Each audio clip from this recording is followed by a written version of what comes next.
All right, Matt, the mortgage guy here. Today's video, I'm going to talk about when is the housing market going to crash. And I know if you found this video or if you're searching these videos, there are millions you will come across. And there is more than enough content on YouTube to fill a whole day's worth of watching. I'm going to talk in this video about who you probably should be listening to, who you shouldn't be listening to, real data that you should look at, real things that you should consider when should I wait to buy a house? Is the market going to crash? When is the market going to crash? Should I, sell my house and sit on the sidelines? Should I buy now? What should I do? Those are the questions that people are asking. And this article basically starts with that, right? The Google reported last week, when is the housing market going to crash? Has seen 2,450% spike in the past month. So it's a hot topic. People are searching it. Here's my take as a mortgage broker, as somebody who talks to buyers day in and day out. As somebody who talks to real estate agents day in and day out, I feel like I have got a pretty good feel for buyer sentiment. I feel like I've got a pretty good feel, like seeing, touching, talking to listing agents about offers. I'm in the trenches. I've got boots on the ground. Sure, Diana Olick is a great reporter, and I won't, bash her, but it's been widely known in the mortgage community that Diana Olick, way back to 2012, has beaten up housing, has been pretty negative and bearish on housing. But maybe she's not truly that anti-housing. Maybe she just knows that when you put out articles that are fear-mongering, you put out articles that spin data to kind of say, oh my gosh, this is a problem, the roof is on fire, it gets more clicks, it gets more views. So maybe it's just that. Maybe she doesn't truly believe that housing is going to crash every single year like she tends to report on CNBC. But anyway, that's for another day. What I want to do in this video is tell you my point of view. Like I said, I've got boots on the ground, and there's so many people putting out so much content. So much of it, in my opinion, is just to get clicks, to get views, to get people to, go check out your article. And if it's just fear mongering, if it's just saying that home prices have gone up, they can't continue, they must come down, then there's no real data behind that. There's nothing substantial that you can point to that goes, okay, that makes sense. This is going to cause this, is going to cause this, is going to cause that.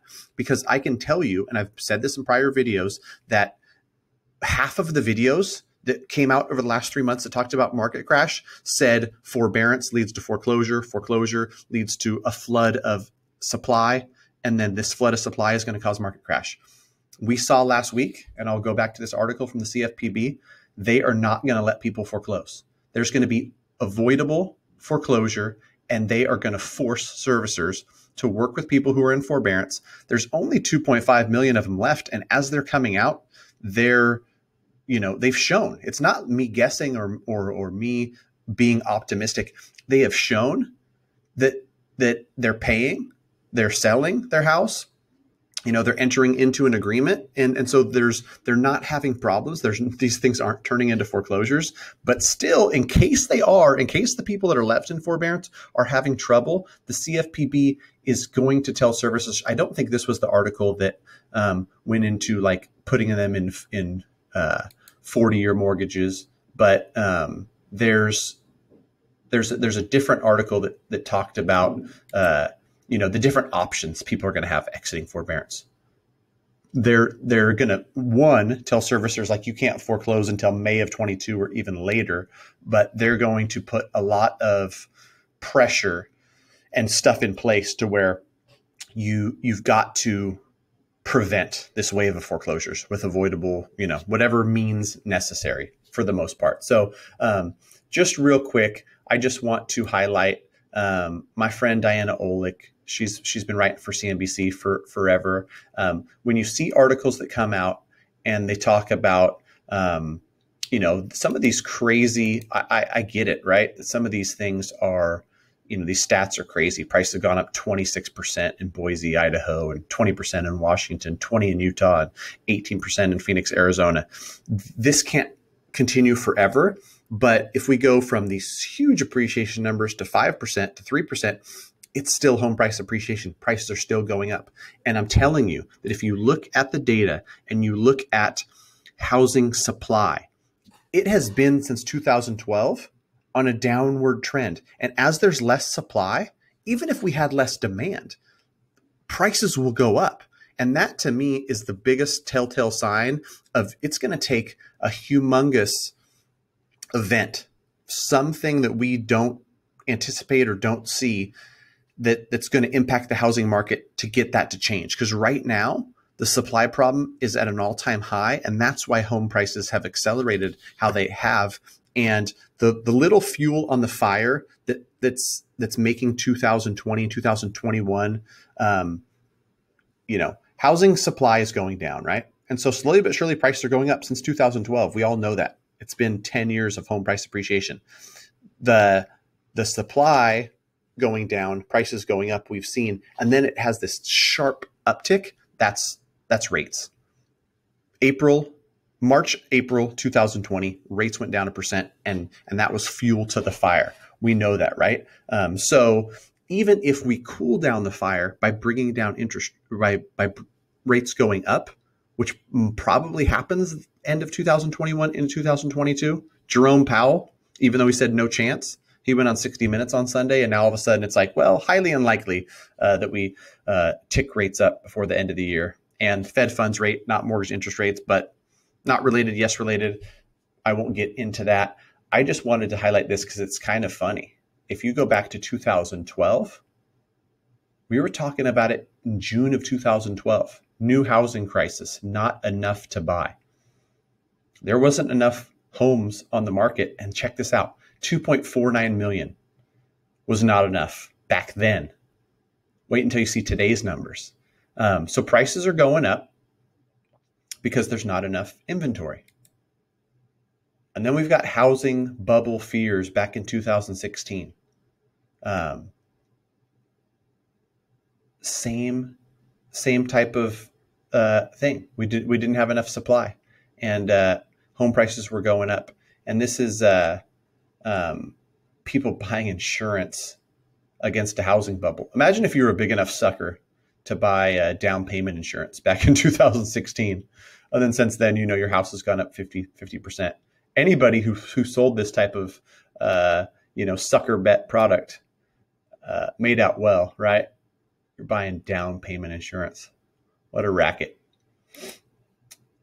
And then we got Diana Olick in 2017. And now the housing shortage is because baby boomers are staying in their house, right? Which is true. And now in 2021, more true than ever. Downsizing isn't really a thing. It's a hassle to move. It's hard to move. It's hard to get an offer accepted. And some baby boomers have aging parents moving in, or they've got kids moving in. So they're staying. They're staying at a higher rate than they ever have before, exacerbating the housing supply issue. This one is from 18. Housing supply crisis continues to push home prices higher. So you can see it's like 9 years of the same story. It's not getting any better. And that's why I'm saying, like, if you expect to see home prices correct, like, this has to be solved. And this is not being solved. You want builders to build more? There's a humongous, lumber shortage. Lumber's gone up like 400% or some crazy number. Windows have gone up. Fixtures have gone up. Everything to build a house has gone up in price. So what do builders do? They increase their price. They're not going to reduce their margins. So builders can't build fast enough. Baby boomers are staying in their house. Like, what do we think is going to be some magic bullet that fixes the supply problem? This number in 2012 of 2.5 million homes, which was not enough, is been cut in thirds. There's less than 1 million homes for sale across the U.S. and more buyers than ever. The demographic between 34 and 36, where they're, putting together families, they're buying their first house. I think 30% of the home buyers, that are first-time home buyers, that demographic is growing.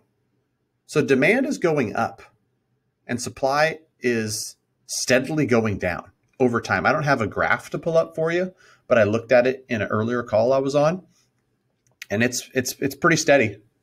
It's just been decreasing, 10 years. So one thing we have, 2022 and 2023, is an uptick in rates. It's almost inevitable. and it's much needed, right? To quell demand, but it's not going to quell demand to where we go from 15% price appreciation down to 15% price decline. No freaking chance. It's going to go 10% this year, 6% in 2022, 3% in 23, flat in 24, something like that. But expecting a huge correction and huge, price depreciation where you're going to get a house cheaper 2 years from now than you can get it today, please do not hold your breath. If you're a home buyer, that's my advice to you. And I don't pressure anybody I work with. I've got people pre-approved, and whether they are going to submit offers and get in contract and buy a house or they're going to wait, I'm not pressuring them either way. I'm just saying my personal opinion is do not wait for home prices to go down. I do not see it in the foreseeable future. Any questions at all, please feel free to reach out. If you made it this far, I appreciate you watching. Just my thoughts, just some guy on YouTube, just some guy who happens to be a mortgage broker, who happens to work with hundreds of clients per year, talk to thousands of consumers per year, talk to hundreds of realtors every single month, buy side, sell side, all over California, realtors in Texas, realtors in Florida. This is not a localized problem for me in California. It's all over. And I just do not see the case for housing market crash anytime soon. So for all the people out there searching this, when is the housing market going to crash? My answer is do not hold your breath. I do not see it coming anytime soon. Thanks for watching.